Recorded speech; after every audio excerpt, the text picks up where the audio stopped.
Welcome back, everyone, for this week's episode of our Smoky Mountain Wrestling Podcast. This is Smoky Mountain Wrestling episode number 55 from February the 13th of 1993. We're still steaming right along into Smoky Mountain Wrestling. We're still in Newton Rec Center from Newton, North Carolina. Harper, how you doing this week, man? You hanging in there? Yeah, bro, doing all right. Same here, me too. What about you, Doc? You good? You hanging in there? I'm wondering if by the time this airs, whether or not construction will be finished at my house.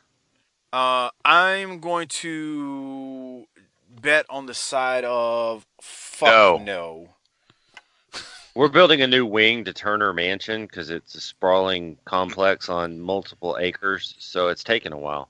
Now, he's full of shit when he says that. There is no new wing being put up. He's having some minor home repairs, and his workers aren't working fast at all.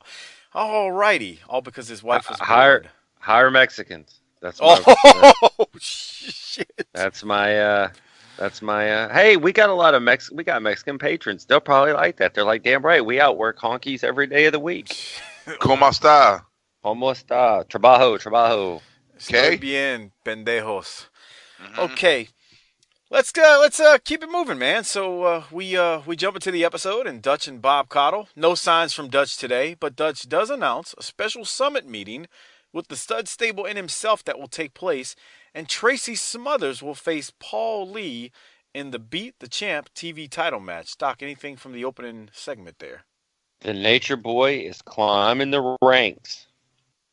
I wouldn't call it that. Harper, anything from you? We're seeing more of him. More of who? Paul Lee? Yeah, Paul Lee.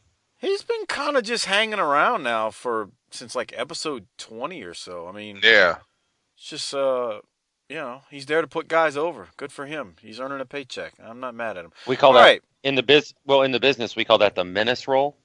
Yeah.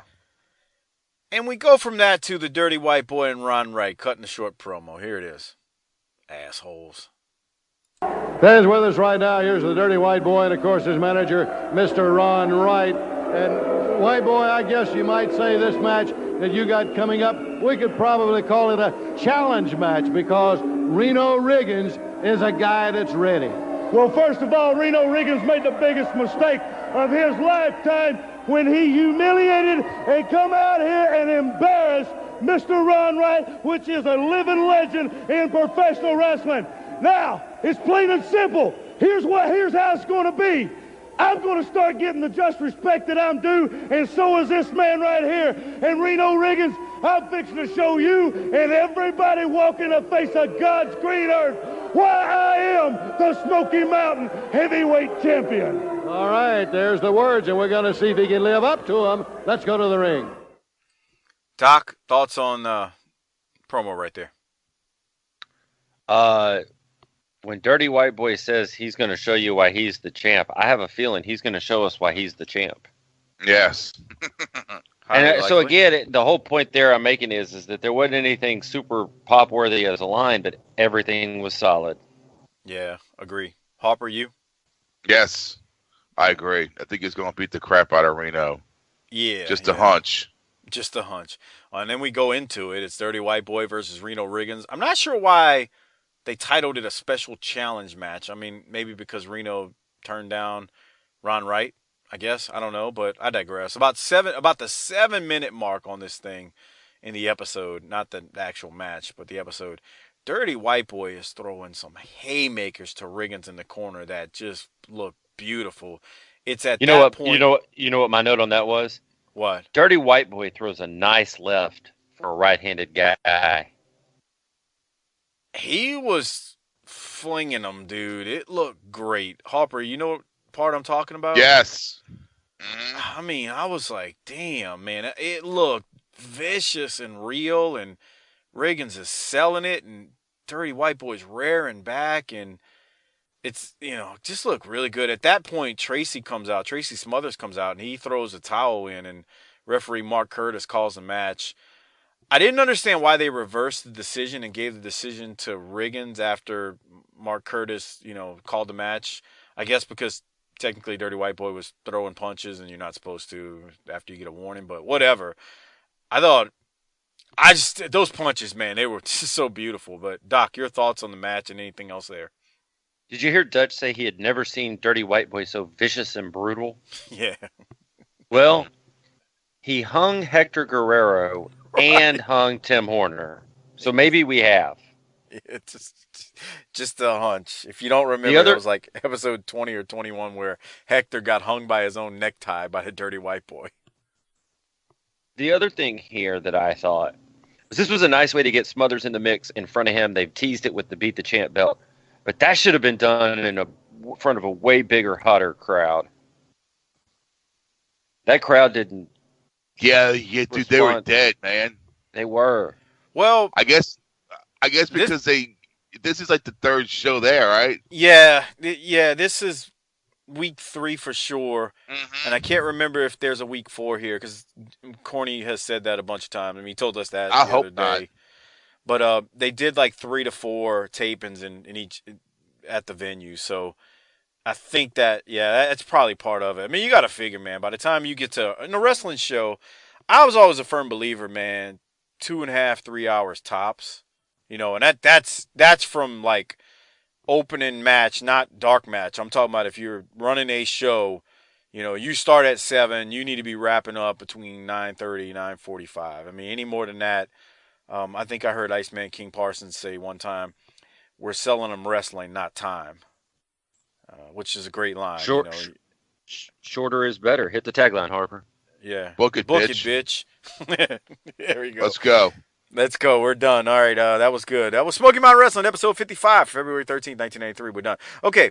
So, Doc, anything else from that match before I go to the promo? No, I'm ready. I'm ready to see the 2 top singles talents in this federation get it on. We're leading there, and it's a slow build, but you're right. Dirty White Boy and Tracy Smothers, obviously, if you can't see it, thank God that shit with Horner is done and over with, and we're well beyond that. We then got the local promo, the Stud Stable.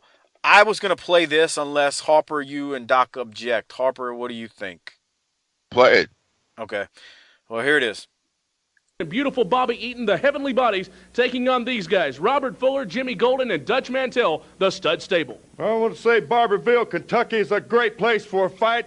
Robert Fuller, Jimmy Golden, and Dutch Mantell has got a fine reputation in Barbersville, Kentucky. We like fighting up in Kentucky. What a great place. Stan Lane, Tom Pritchard, and this Bobby Eaton and Jim Cornette, your Heavenly Bodies, is going down, boys. We've been stabbed in the back, had our throats cut. I'm up to here with it, brother. You cut our tires. We ought to be the champions right now. When we get to Barberville and when we get through with you guys, you're going to think we're the champions. You know, it's been a long time since I've been to Barbersville, and I've heard all those people up there have called it the Tennessee Stud Homecoming Night. I'm going to tell you something. When I get there, Cornette's smooth mouth around the dressing room, somehow you've kept from getting your face slapped real good. You're going to get it tonight, son, along with your beautiful Bobby. You want to see some pretty? Take a look at this group right here, Daddy. And when it comes to fighting, there ain't nobody that does it like the Stud Stable. And one thing's for sure, Dutch. Are you scared of that tennis racket, boy? Well, first of all, you want to compare a tennis racket to a bullwhip. Where would you put your money, Rob, on the tennis racket or the bullwhip? I'll go right here. Cornette, we'll be looking at you in Barberville tonight, and rest assured, we're going to own you tonight. First off, Doc, before you chime in, I know you popped again because Fuller's got his Cowboys. How about them Cowboys? T-shirt on or some shit, but the fact that these 3 guys and Fuller's calling himself pretty and the way all 3 of them are dressed are that was just comical in itself, Or no, you ain't never seen nothing pretty like us, boys. Yeah, that's the line that popped me more than anything. Doc, thoughts? That was it, man. They're dressed to the nines because he's got cowboy gear on. What are you talking about? They act like they're out there Harper like Ric Flair in a fucking 3-piece suit that cost $1,500. When Fuller's got fucking sweats on, a white Dallas Cowboy tee. I don't know what the hell you call that shit Jimmy Golden was wearing because he's looking with that jacket and sunglasses. And then Dutch is out there like a goddamn cowboy, like he's about to go film Rawhide as usual. But they're out there like they're styling and profiling, and that's what made it great. Harper, thoughts? Would you say this is the closest thing they've done to a face promo? I guess kind of because they're talking about Cornette and them, yeah. And about the homecoming? Yeah, and not only that, that's why we kind of thought that was a face promo too when they cut that promo with the Heavenly Bodies when Heavenly Bodies were like, well, we lost the titles, no need for us to have a match, and Fuller's like, I don't know, I think we ought to go ahead on and have the match, Jimmy. Yeah. I mean, that was also face promo kind of esque too, so a little bit, yeah, and that's a local we're looking at a local promo right here that we just played, so there may be something to that, so yeah, I agree. Any other thoughts? No. Doc, you? Nah, bruh. All right, so then we go from that to, let me just play it. It's Sullivan and Night Stalker. Fans, right now, here's the Night Stalker, and of course, Kevin Sullivan, Tim Horner. It's coming down, no doubt about it, Night Stalker. Believe it or not, a miracle has came to Smoky Mountain Wrestling. Primetime Brian Lee, out of nowhere, you have a friend, one friend, and that man happens to be White Lightning Tim Horner. Let me tell you one thing. On the 19th, after I beat him half to death, knocked every bit of the air out of him, choked his face till he's blue. Come on, bring your friends on, because the Night Stalker is hungry, and I need to be fed. You know, Bob Armstrong, at first, my analyst said, you gave me anxiety. Now he said, I'm shell-shocked. I'm ready for war. I've enlisted. I've been doing my push-ups. I've been doing my jumping jacks. I've had my combat boots, and I'm running. You see, I'm ready to face Armstrong's family of rats. And when I was a kid, I used to go to the junkyard with a long spike, and I used to hunt those rats until they got in the corner. Then I would take my spike, and I'd stab those rats, and I'd stab this one, and that one, until they all bled. First blood? We'll see. The diabolical Kevin Sullivan and the Night Stalker. What you can't see there is his fucking mannerisms. He's just a whack job, and that actually is. There's a lot more than what you hear that comes through the audio. I mean, you hear the audio, but you don't see his mannerisms. Harper, your thoughts? He's stabbing rats, huh? Yeah, you heard. Yeah. Yeah, buddy, you That's stabbing real rats, nice. huh? Hit him with the tagline, Harper. That's real. That's real classy. It is Making them bleed. Wow. making rats bleed. Ugh. Oh, Doc, your thoughts on it? Well, proving that we all have the emotional maturity of 12-year-olds, my exact note from this was, so Spike stabbing rats, we're got Carney code for rat banging, right? And until they bleed. That's nice. So I got hung up on that. That's all I could think about. And I was thinking, it's just another one of those things you can't do now because Peter would have been screaming. Right. You're killing rats. You're killing rats. Imagine, and then here's the bad part about that. And then you tell them, no, Peter, we're not talking about animal rats. We're talking about women rats. And then the National Organization of Women jumps up your ass. No, we're talking about whores. Right. It would go back to the patron episode we did on don't calling somebody a spot monkey at work, because you can't explain to them that what a spot monkey is in wrestling versus in the workplace. And you weren't trying to call an African-American person a monkey. You were just calling them a spot monkey because of how spot monkeys are in wrestling. And the shit just doesn't translate. But here's the problem with corporate America. If you explained what a spot monkey was in reality, you'd still get in trouble for calling somebody that. That's true, too.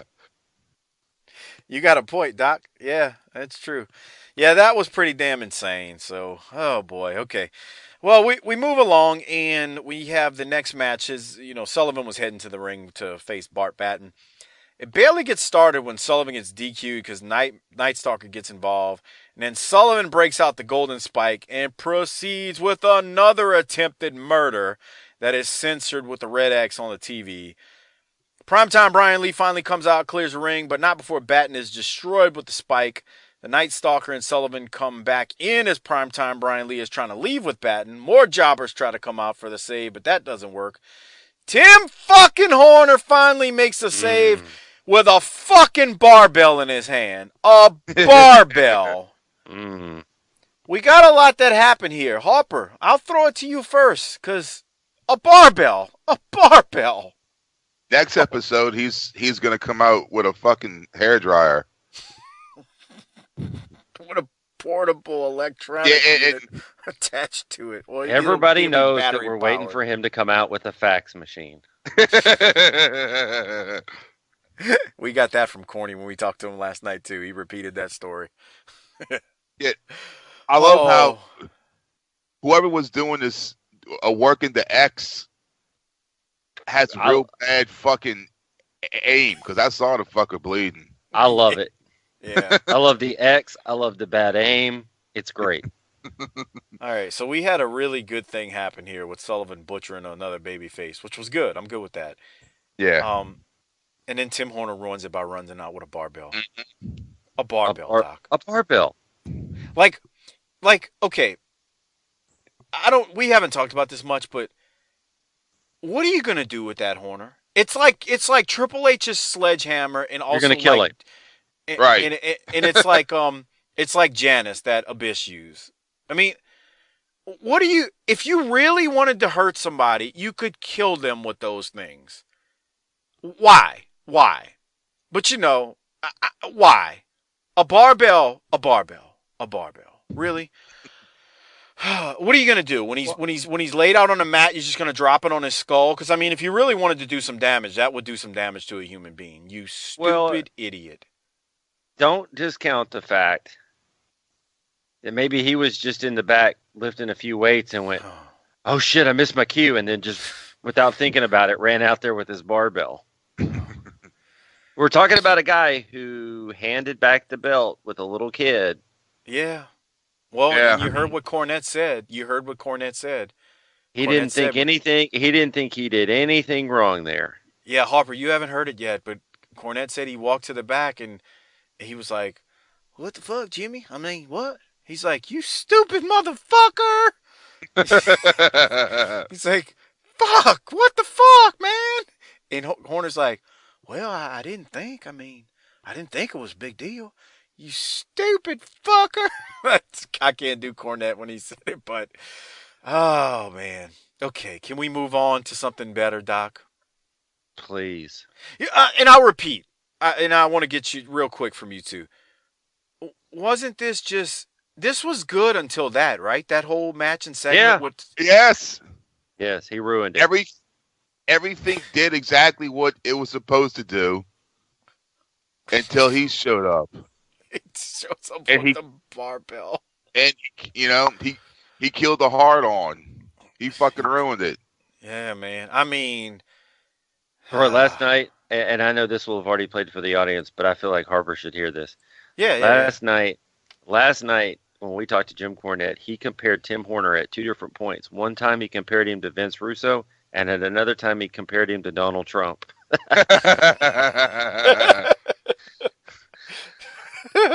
Oh, Horner boy. Oh, man. Okay, so let's get into some good stuff. I'm going to call it down and dirty, although Dutch said he's having a special summit meeting with the Heavenly Bodies and Jim Cornette. So let me play this first part first, and I'm not even going to say what it is. Just here it is. Let's listen.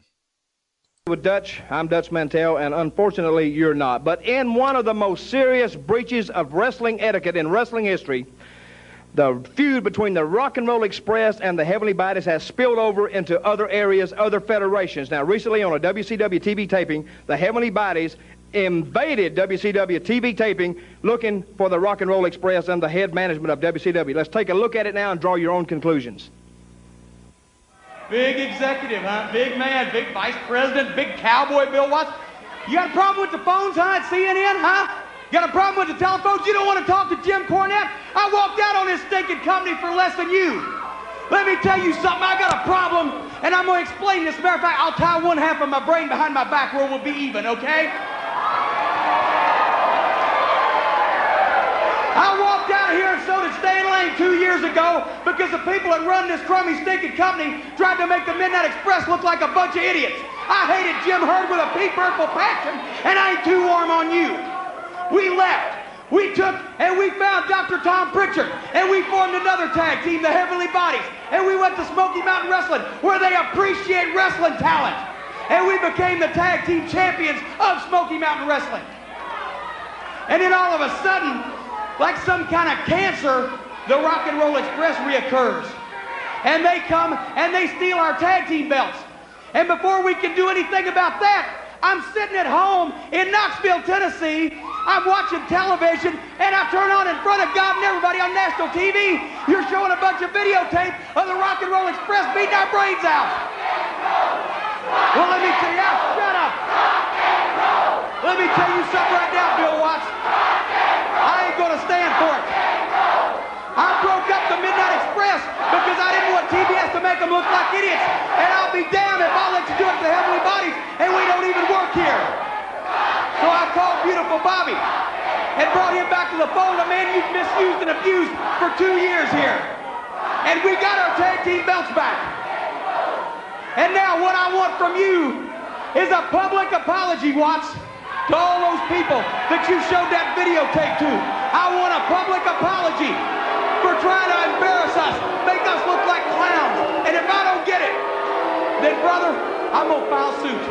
I'm gonna sue you. I'm gonna sue TBS. I'm gonna sue WCW. I'm gonna sue Tim Turner if I've got to.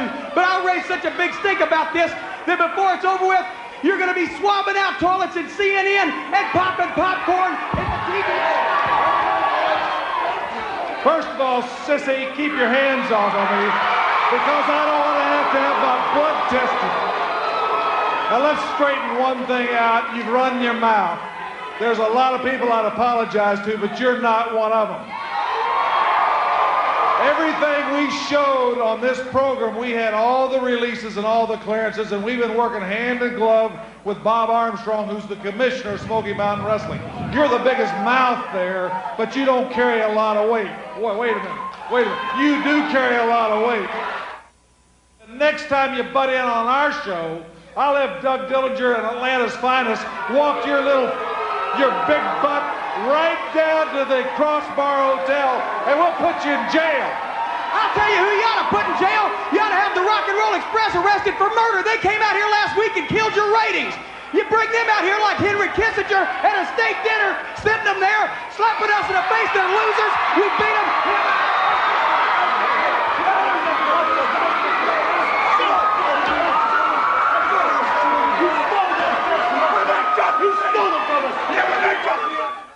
All right, so I paused it there. There's a lot that happened, Doc. I guess I'll throw it to you first because fucking Smoky Mountain Wrestling just invaded WCW in '93. How huge is that? Yes, very much. What else you got? I know there's a lot there, and Corny actually told us some stuff last night about this. You hear the crowd chanting rock and roll in a WCW venue? Yeah. That was pretty awesome. I thought Watts took a lot of abuse just standing there. That was pretty awesome. And I also wondered how awesome it was for Corny to come back, and cathartic it must have been for him to stand there on WCW TV and get to cut that promo on how much he hated people that worked there. I mean, that's just getting to go back and slap them in the face on their program was pretty awesome.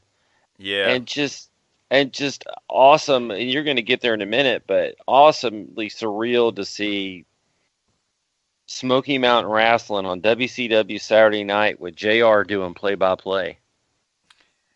Yeah, this is crazy. I mean, it's just awesome. Harper, I'll throw it to you too before I add in my 2 cents. Yeah, and then when a crowd is saying with the rock and roll chant, it's just, you think they were thinking, damn, maybe we shouldn't have let these guys go. Huh. Shocking. Yeah. Right. That's what I was thinking. Yeah. I mean, because what I would love to know is to go back and watch the rest of that Saturday night and see what was more over than that. Right.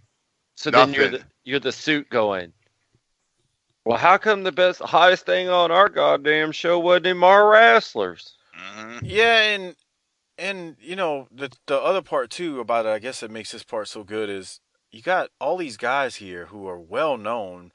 The most, I guess, least known at that point, and it's not nothing against him, was Pritchard, and it's only because he hadn't been on, TBS at that point a lot like the other guys, all the other guys had at that point. But even then, I mean, obviously Pritchard is still a star in his own right.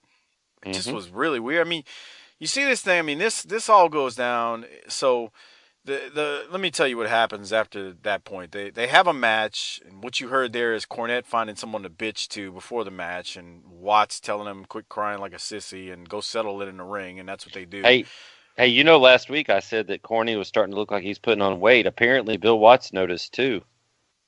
Yeah. What did he say? He called he called him fat or something. Oh, he did? Yeah. Okay. Yeah. I missed it in my notes, but it would help if you listened to the promos as we're. No, I had it. I mean, I just missed it that quick. So, here's the thing: they actually have a match, but Cornette gets involved with the racket, and they get DQ'd. And this match, again, let me remind you, it's on WCW TV where all this happened. So, and then something else, this happened. If you haven't listened to the flagship show with Cornette told Doc and I last night, we're recording this on August 11, 2017, but he told Doc and I last night that if Watts wouldn't have gotten fired, run out, I don't know the term he used, there was going to be some more partnership at this point between Smoky Mountain and WCW. So that didn't happen because, I don't know, Doc, was that your take on it? It didn't happen because Watts was gone? Yeah, I don't want to give away too many spoilers about how Corny pivots after this, but apparently they were going to be a feeder system and sort of a companion piece and talent swap. And I don't want to go as far as to say a minor league, but you could infer that and have a working relationship with WCW. Yeah, that's what he told us when we talked to him. So very interesting how all that ends up unfolding. And, so, all right. That said, we go down now from that to a segment with the Stud Stable and Down and Dirty. This is I guess officially the Down and Dirty. This is what, Dutch introduced a second ago. So here are Fuller and Golden now.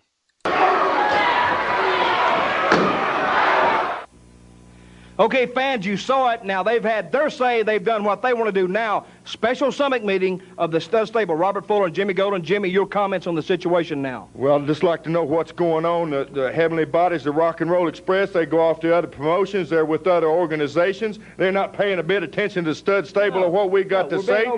I know that the Rock and Roll Express, when they was the champions, the only thing they ever worried about was the Heavenly Bodies. The Heavenly Bodies come along and steal our title match on TV that we're supposed to have. And then when they win the belts, the only thing that they're ever worried about is the Rock and Roll Express. Yeah. When does the Stud Stable get some acknowledgement around here? Yeah, that's what I want. Dutch, you got to wonder, stars. I mean, what makes you a star anyway? You go to one company and wrestle another company. That don't make a darn with me. What makes you a star is when you have the belts. And Jimmy's right. You don't get a shot at those belts, you ain't going nowhere. I'm going to tell you something, boys. It's like an old mule out there in the barn. He's not yeeing and hawing for you. What you got to do is slot some sense into him. All right, it gets cut off on the YouTube version, so it does. We don't get the actual end of it. Besides that, though, what we heard was fine. Harper, did you have thoughts?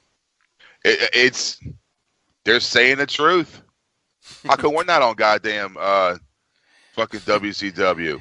He's preaching the gospel. I mean, what really the fuck? I mean, we can't disagree with him. He's preaching. And as far as he's concerned, it doesn't matter how much you're on TV. If you ain't the champion, you ain't shit. Yeah. Doc, your thoughts? I thought it was really funny that they're bellyaching and complaining about the Rock and Roll and Heavenly Bodies being on WCW TV when those are the two guys that end up going to WCW. Right.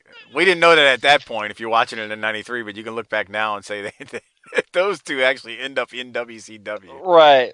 But there's just a whole lot of belly aching and complaining, and it's just good stuff because they're getting ripped off and they don't like it. Well, I guess officially Eaton does end up there again as well. But yeah, you're right. Those two end up there, and if you listen to Robert Fuller, he talks about how that was some of his greatest times in WCW. He even told them in a booking meeting baby's got a pot roast on, and I'm out of here. And they still kept paying him as a booker. It was literally, it went like this. Yeah, I say, baby's got a pot roast on. And they kept paying him after he did that to him in a freaking booking meeting. It just was like, I'm not booking no more. I'm just talent. So, yeah, you're right, Doc. He did go there. All right. Anything else, Doc, from that? No, ma'am. Okay, well, guess what? It's time for some Tim Horner. Yes. Let's whoop up on some Horner here. So we go from that to now it's Tim Horner and primetime Brian Lee, and here's the promo. All right, fans, primetime Brian Lee, White Lightning, Tim Horner. Tim, it was you to the rescue again. I tell you, you're talking about serious, at least maybe even death injuries that some of these guys are facing with what's going on in the ring. Serious as a word. You know, Brian, I told you I'd stand by your side no matter what, and I'm going to be there, and I'm going to be there in Knoxville February 19th so you can get first blood. We're going to be ready, Bob Cottle. Bob Cottle, First Blood, Kevin Sullivan, you come out here and talk about being crazy. You know, I'm not all there now myself. I sit up at night. I don't know where they're coming from. Tim came to my hotel room last night and said, Brian, what's your light doing on? Why are you up at 3 in the morning? I told him, I can't even sleep. So I tell you what, if I lose some sleep, I'm going to take every bit of it out on you, Kevin Sullivan. February 19th, First Blood, I'm busting you wide open. You too, stalker. All right, fans, that's it, Brian. Tim Horner had to get his shit in at the end. You too, stalker. Oh, God. Yeah. Hopper, thoughts? It just seems Brian Lee is just really losing steam, huh? I think so. It's like he was the top guy, and now it seems like he's just falling down a ladder, and there's Tim Horner standing right next to him with those goddamn weights fucking working out. Doc, you, and then I'll go. There's just nothing good about any of this. No, nothing. It's a joke. And there's something worse than all of it is when Horner started pumping iron at it. But it's just my note was just meh all the way. He looks like a complete buffoon out there with these 10-pound dumbbells or however much they were. And then at the end, he's like a 5-year-old. He's got to get his shit in when he says, you too, stalker. Just like, fuck. Just damn, dude. Okay, I got to move on. I'm tired of his ass. Dark Secret and Robbie Eagle versus the Rock and Roll Express. I don't know if I've seen a match quicker. Rock and Roll win. Nothing other than that. Doc, your thoughts? Just that there wasn't a double drop kick for the finish, but that's about it. Yeah, that's true. Hopper, you? Right, the same thing. It was a sunset flip for the finish. Yeah. Okay, so then after that, we get a Rock and Roll Express promo, and it leads to something else. So let me just play that part for you. I know that those tag team belts, those things are weighing heavy on your minds. That's right, Bob Call. The way that Jimmy Cornette comes out here and tells everybody about the heavenly bodies, that they are a corporation. Remember one thing, Jimmy Cornette, we've been through a lot with the Midnight Express years ago. Things hadn't changed. You see, baby, just the names have. But you remember one thing, rock and roll's here to stay. We don't care about that. Only one thing's on our mind. That's to put those Smoky Mountain Tag Team Championship belts around our waist, because right here in Smoky Mountain Wrestling, it is the best wrestling today, baby. That's what it's all about. So, Cornette, anytime, any place you want to put the belts up, well, come on down, baby. We'll be waiting on you. Just put your name on the dotted line. Oh, look at him. We'll get in the ring up here. Oh, wait, yeah, in a ring. Here. Where you going?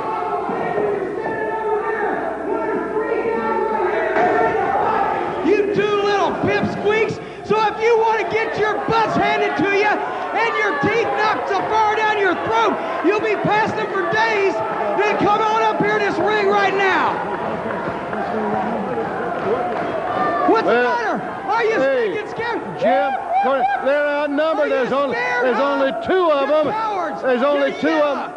There's four. Yellow dogs. There's four in the ring. You guys will be tremendously outnumbered. I bet your old Sometimes a man's got to do what he's got to do, Bob.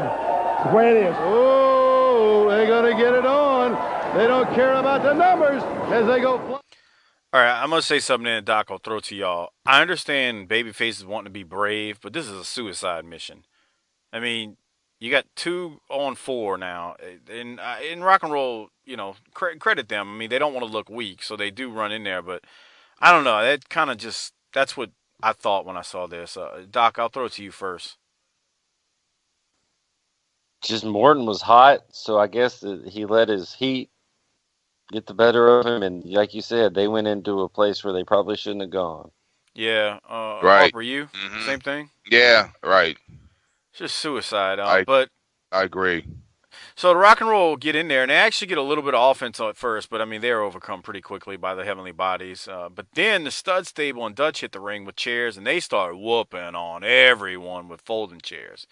And before you know it, the Heavenly Bodies head to the back. They're gone. They powder out, hit the road. Stud Stable just proceeds to beat on the rock and roll for what felt like 5 minutes. Stud Stable finally leaves the ring, and they leave the rock and roll laid out. That part, Doc, any thoughts? Man, the rock and roll took 2 beatings. They sure did. Yeah. Eaton didn't get his hands up on all those chair shots, if you go back and watch. Didn't. Yeah, he didn't. At one point, I made a note that the color commentator just hit Morton. Yeah. And this goes on forever. So, like, my final note was the most beloved baby faces in the Federation can't get some help. But Tim Horner can run out with a weight for primetime Brian Lee, right? Right. Well, he's still winded from his last run-in, so he can't get out there, but shit. That's true. He's blown up. He's in the back sucking oxygen like a football player on Sunday. Yeah, man. I mean, whatever. Harper, anything else from you there with that? The way I that was thinking the same thing when he was giving him the chair shots. Like, man, sell out, man. Sell out. Powder out, man. Fuck. Yeah, get out of there. Stop taking that beating. Yeah. He took it. It was pretty brutal. All right, so we go from that to it's Paul Orndorff versus Tracy Smothers now, and it was supposed to be Paul Lee versus Smothers, but Dirty White Boy claims Lee came down with the flu, so now it's Orndorff versus Smothers. And I do have a quick soundbite because Tracy talks at the very beginning of the match, so I'm gonna play that real quick right here. No, I didn't draw. Hey, White Boy, it doesn't take a brain surgeon to tell that you're behind all this. Hey, when I come here to Smoky Mountain Championship Wrestling, I said I wanted to face the best. Well, this man, Mr. Wonderful, is a legend, and he's definitely one of the best. But I know this for a fact. I can't win the Indy 500 by running around the block. To be the best, you gotta beat the best. Mr. Wonderful, I got all the respect in the world, but if you want some of me, I want some of you. Well, he certainly didn't back away. Now, where I come from, we got a saying. That's it. If you can't get along, you gotta get it on. Let's do it. And I tell you, the Wildlight... The Hulk Hogan of the Smoky Mountains. That's right, damn it.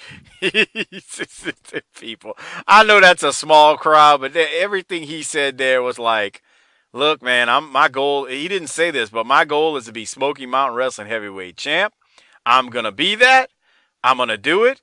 And to me to get there, you got to take on the best. Let's do it, Orndorff. And that's that. I mean, Doc, your thoughts? That's exactly what it is. I thought this crowd, they popped a little bit there, but they're not as hot as they ought to be for getting to see a main event match here, buddy. Right. They're yeah. Yeah.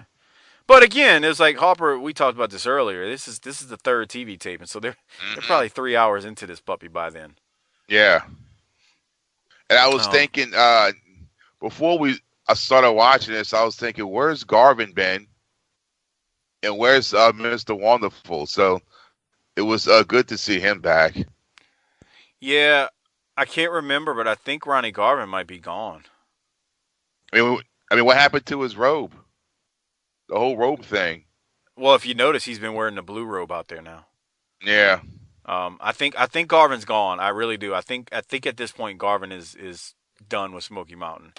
I mean, I was surprised to see Mr. Wonderful. Well, we're getting close to where I think Orndorff's not going to be there anymore either. But I told you, Orndorff's got to go back to WCW and fight with Vader. Yeah, he does. That's actually on the horizon. So we get into the match, and I noticed something more and more as I watch Paul Orndorff. And I've said this a bunch of times, but he has no problem bumping, selling, putting people over. Dirty White Boy tries to help Orndorff, but it doesn't work. And poof, out of nowhere, Smothers rolls up Orndorff and gets the win and rolls out the ring quickly. A very, very, very irate Orndorff is pissed off. He then pile drives the referee and gets some serious air on that pile driver. A lot happened in what I just said, but I'll throw it to Hopper first. Thoughts on the match overall? I thought it was great to see the ref get pile drived. Man, he got spiked. Mm-hmm. He got fucking spiked. That was fucking great. Yep, I agree. Doc, what about you? My note was the ref is dead. Yeah. Here's the thing. So again, not bad at all, but I just had this underlying sense that these guys didn't click. It didn't seem like it paid off to me like it should have. Just didn't know if they didn't have chemistry. Could have been me. I don't know, but I didn't walk away from it as pleased as I thought I would be going into it. Don't know why. No, I was all right with it. I mean, okay, fine, whatever. I mean, you got to be a prick about it. Probably. Cornette last night asked me why I browbeat Doc all the time. He did. He noticed it. Jim noticed it immediately. He asked, Mike, why are you so mean to Doc? He's like, damn, does he always treat you like this? I wanted to say, yeah, he's my lackey. I got to steer him in the right direction. But, then we all... Me and Jim Cornette are nice men. You're the problem here. I've been trying to tell people that for 3 years. Okay. Yeah, there you go. All right. Well, after all that happens, we do get a local promo with the Dirty White Boy and Cornette. This time I'll throw it to you, Doc. You want this one or what? What? The local promo, White Boy and Cornette. No, I thought the White Boy was solid. Corny was just talking in the building, nothing pop worthy. I'd say put it at the end. Okay. Sounds good. You too, Hopper, you good there? Yeah, it's fine.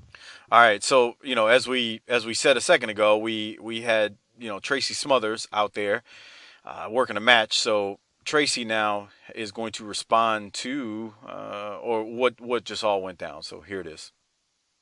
All right, fans, a happy young man right here on my left, Tracy Smothers. What a great win that was. And I got to tell you, my confidence in you sort of wavered a little bit.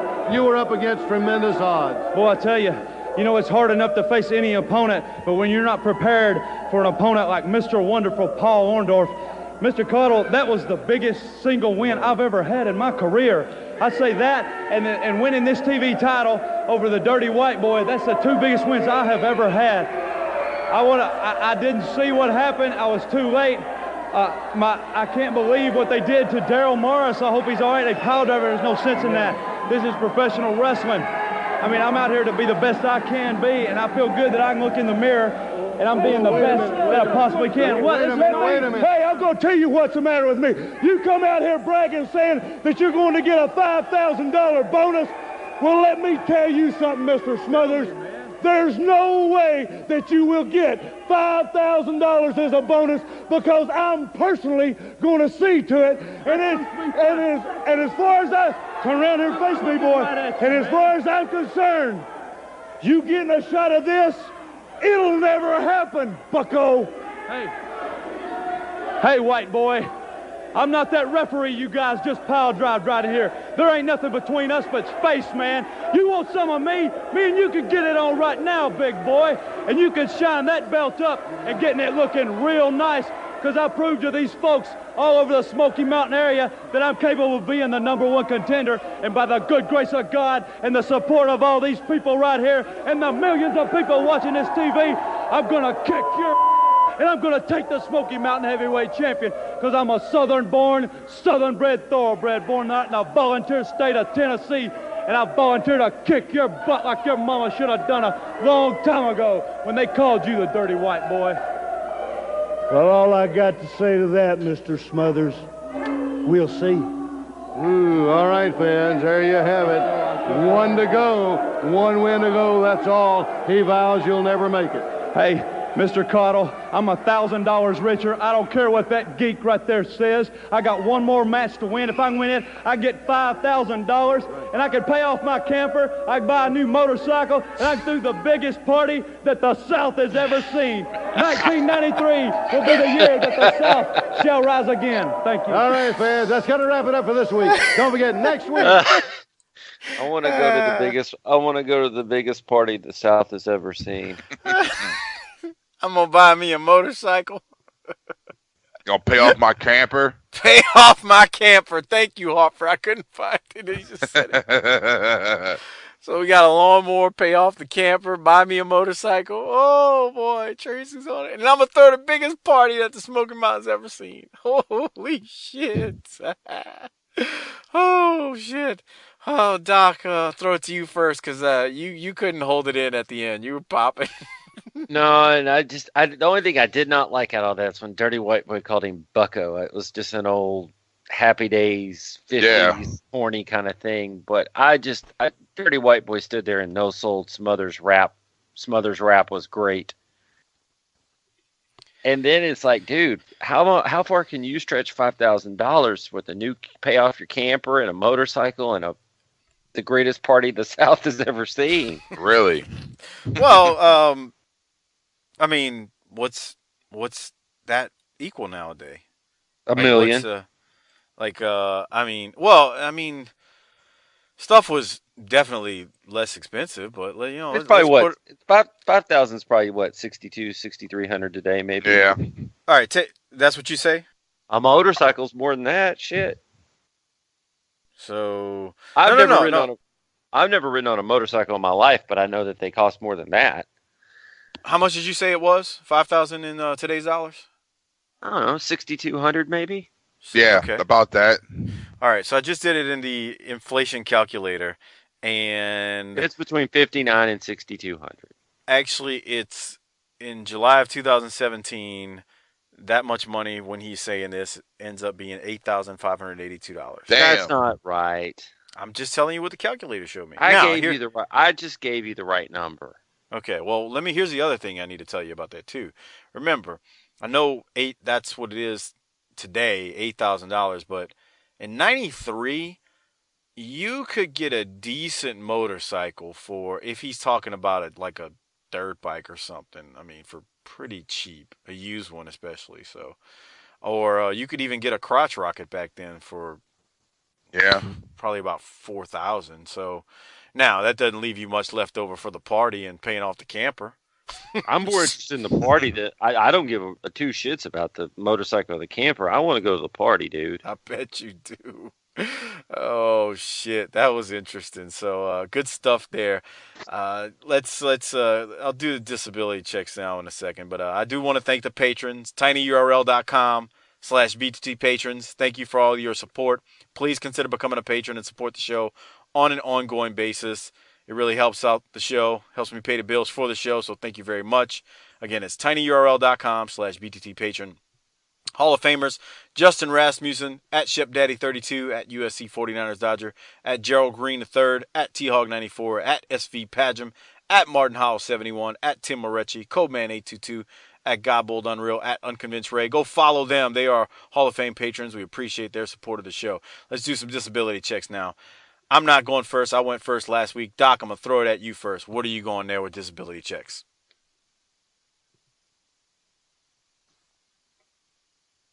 Doc. Hey. I'm sorry. Reading off all those names, their names are as boring as I imagine they must be. I fell asleep there for a second.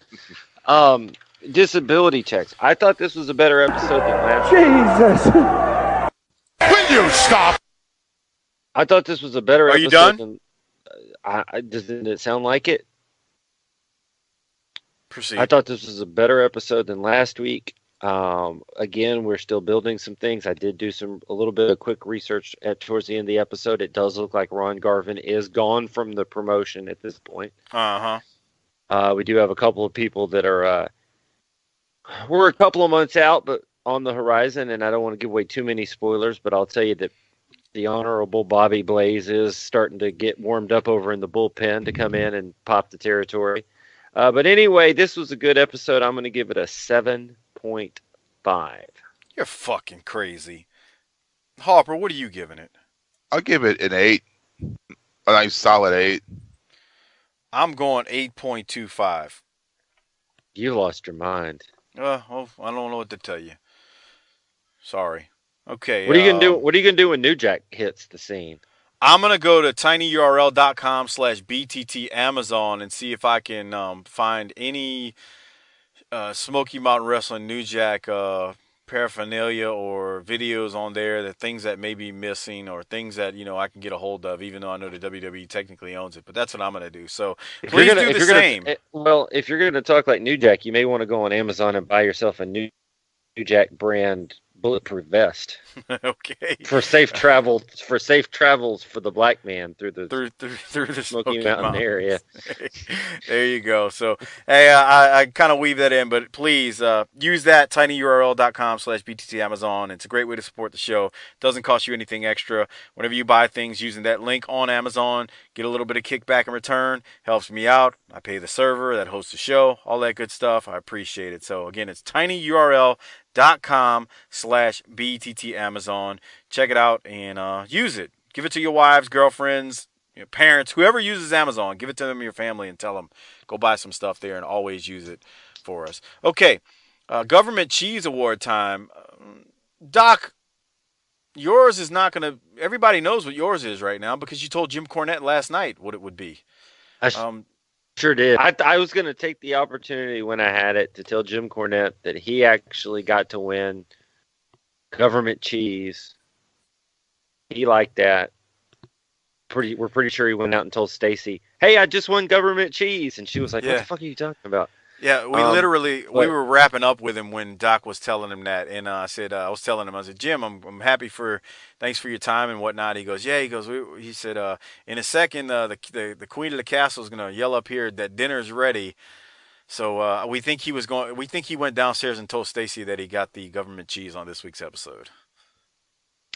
But you go on a rival promotion or another Feds thing and pop the territory like Jim Cornette did, you get the Government Cheese.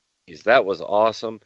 He got to air his dirty laundry from his time there. He got to get visibility on a national stage for his promotion. There's just no other way to say that's win. And so, again, just like I told him, Jim Cornette, Government Cheese. Yeah. Actually, I'm going to have to agree. I'm actually going to give it to Cornette and the Heavenly Bodies for their appearance there, but he gets the cheese from me as well. Harper, what about you? Yeah, I was going to give it to Cornette and the Heavenly Bodies, too. Kind of hard not to. For making that surprise appearance. Yeah, man. Yeah. So, was that a lot of 605? Yeah. Show. That's what that was.